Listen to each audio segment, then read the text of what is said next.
Hello বন্ধুরা, এই যে বাচ্চা দুটোকে আমি খাওয়াবো এখন এখন এদেরকে ছোলা দিচ্ছি আমি। কারণ এর বাবা মা এই দেখো সেরকম খাওয়ায়নি, খাওয়ার জন্য কিরকম করছে।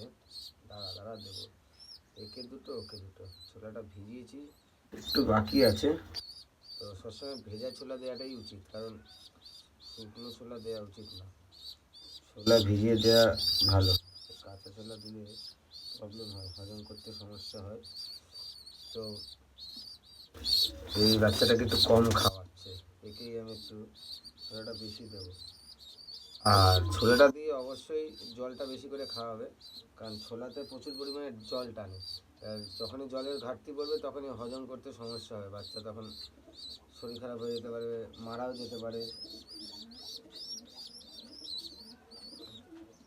এখন এই বয়স থেকে এদেরকে একটু সাপোর্ট দিতে হয়, না তো বাবা মা এত বড় বাচ্চাকে খাওয়াতে পারে না। কারণ আমি যখনই বাচ্চা হয় আমি প্রত্যেক কটা বাচ্চাকে এই বয়স থেকে একটু করে করে সাপোর্ট দিই, ম্যাশ খাওয়াই।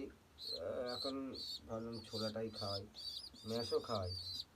ম্যাশ খাওয়ালেও ভালো হয়, কিন্তু ম্যাশ করলে এত পটি করে, খুব মানে পরিষ্কার করতে সমস্যা হয়ে যায়।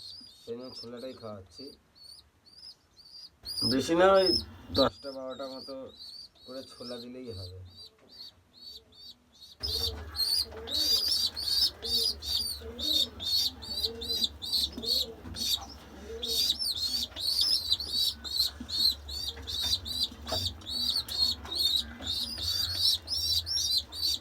এই দাঁড়া দিচ্ছি তোকে।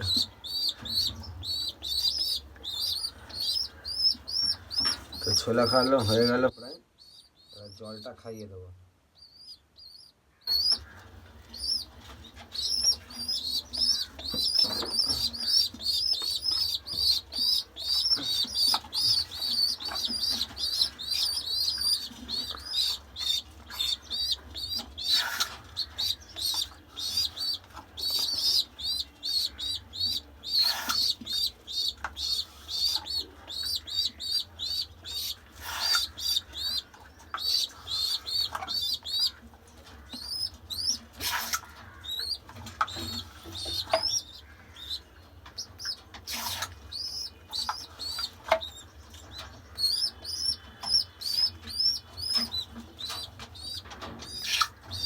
তাহলে খাওয়ানো হয়ে গেল, এই দেখো